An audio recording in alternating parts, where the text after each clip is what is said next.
Assalamualaikum warahmatullahi wabarakatuh. Halo, selamat pagi anak-anak. Tetap semangat ya. Oke, hari ini kita lanjutkan materi kita tentang klasifikasi makhluk hidup.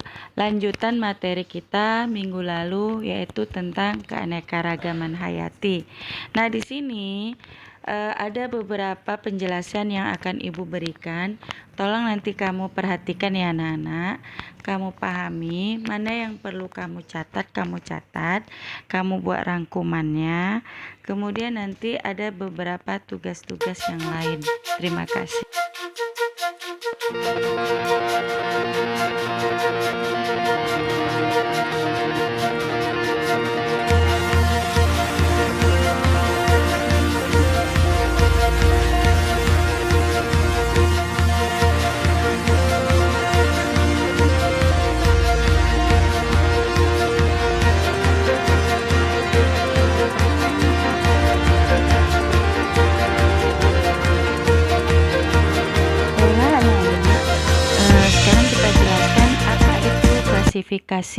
Klasifikasi adalah pengelompokan makhluk hidup berdasarkan persamaan ciri-ciri, cara hidup, tempat hidup, dan daerah penyebaran. Sedangkan adapun ilmu yang mempelajari tentang pengelompokan makhluk hidup itu disebut dengan taksonomi atau cabang ilmu biologi yang mengkaji tentang pengelompokan makhluk hidup. Kemudian kita lihat, penemu dari pertama sekali taksonomi adalah Carolus Linnaeus. Itulah beliau merupakan pelopor dari taksonomi dan juga memperkenalkan tentang nanti binomial nomenklatur, yaitu pemberian nama bahasa Latin dengan dua suku kata. Kemudian kita lihat lagi anak-anak. Di sini urutan taksonomi pada tumbuhan dengan hewan ini pengklasifikasiannya dimulai dari urutan yang tertinggi dengan sampai yang terendah. Nah, di sini pengelompokan berdasarkan persamaan ciri, perbedaan ciri, tempat hidup, kebiasaan hidup. Ini akan membuat suatu urutan klasifikasi dimulai yang tertinggi yaitu regnum. Itu kalau pada tumbuhan atau kingdom. Nah, kalau pada tumbuhan dia ada visio setelah kingdom, kalau pada hewan adalah phylum. Kemudian kelas, ordo, family, genus, dan spesies. Nanti urutannya ini tidak boleh terbalik ya anak-anak. Kemudian perhatikan perbedaannya antara tumbuhan dengan hewan yang sudah Ibu sebutkan tadi. Kemudian bagaimana cara metode penulisan kata ilmiah, atau di sini bagaimana cara kita menuliskan tata cara ilmiah dalam ilmu biologi. Nah, di sini ada beberapa aturan yang harus kita ketahui. Yang pertama, yaitu kata pertama menunjukkan genus dan penulisannya diawali huruf kapital atau huruf besar. Kemudian kata kedua menunjukkan spesies dan tidak diawali huruf kapital. Sedangkan kalau dia ditulis dengan huruf miring, dia tidak digaris bawahi, tapi kalau ditulis dengan huruf tegak, dia harus digaris bawahi. Kemudian kita lihat lagi anak-anak. Nah, apa sih tujuan dari klasifikasi tersebut? Yaitu pertama, memudahkan dalam mendeskripsikan jenis makhluk hidup. Yang kedua, memudahkan dalam mengenali tiap jenis makhluk hidup.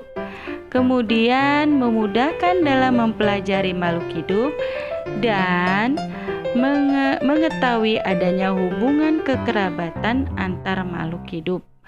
Itulah dia tujuan dari kita mempelajari klasifikasi. Kemudian perkembangan dari klasifikasi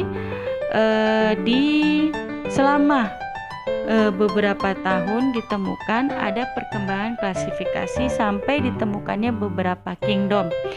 Nah, sistem dua kingdom pertama kali ditemukan adalah sistem dua kingdom, yaitu dibagi menjadi 2 kingdom keseluruhan makhluk hidup, yaitu kingdom Plantae dan kingdom Animalia.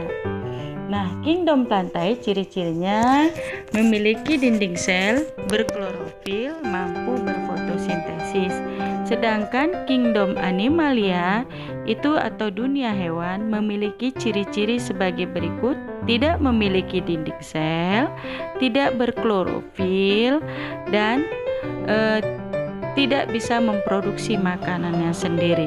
Sedangkan sistem 3 kingdom diperkenalkan oleh Ernest Haeckel, di mana kingdom kerajaan makhluk hidup dibagi menjadi 3 kingdom.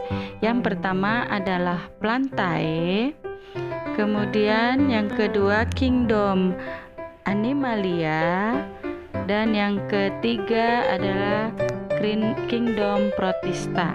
Nah, kingdom Protista di sini memiliki ciri-ciri yang uniseluler, ada yang multiseluler. Kingdom Plantae ciri-ciri autotrop dan eukariot multiseluler. Sedangkan untuk Animalia heterotrop dan multiseluler. Kemudian sistem 4 kingdom.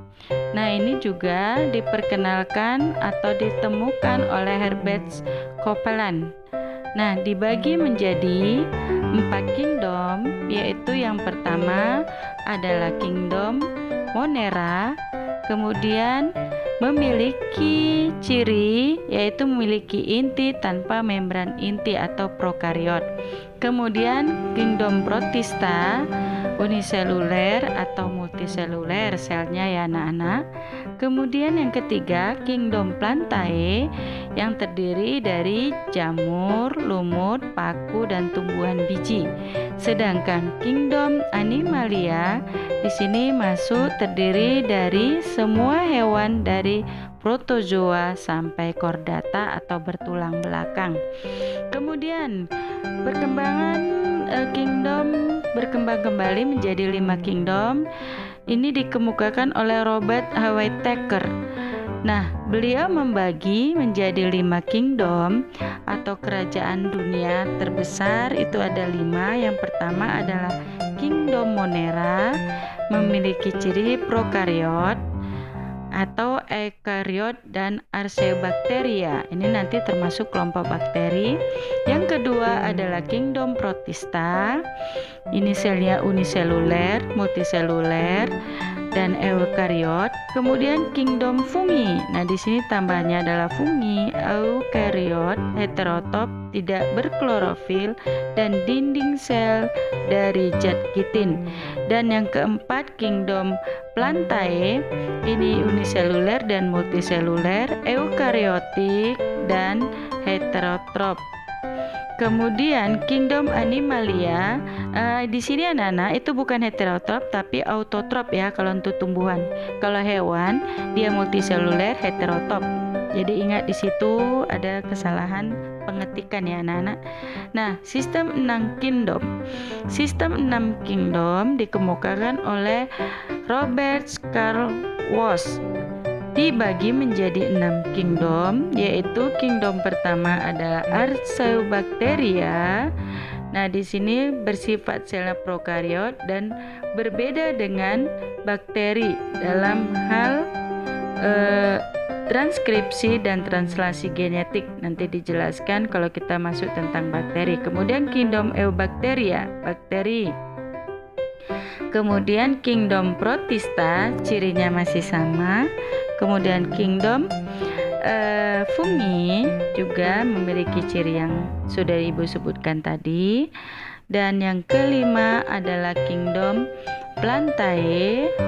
Ini bersifat autotrop ya, ciri-cirinya uniseluler ataupun multiseluler, eukariotik selnya. Dan kingdom Animalia di sini multiseluler, heterotrop, dan prokariot. Nah, perhatikan dari penjelasan Ibu. Di sini tinggal kamu cari nanti bagaimana penulisan tata nama binomial nomenklatur, misalnya salah satu dari contoh penulisan dalam bahasa Latin. Jadi untuk berikutnya nanti tugas kamu adalah menyimpulkan, kemudian membuat salah satu contoh penulisan dalam bahasa Latin dan pengklasifikasian makhluk hidup, misalnya contoh pengklasifikasian pada tumbuhan dan pada hewan dimulai dari kingdom sampai pada spesies. Terima kasih, itu saja yang Ibu sampaikan. Sampai ketemu dalam materi berikutnya. Assalamualaikum warahmatullahi wabarakatuh.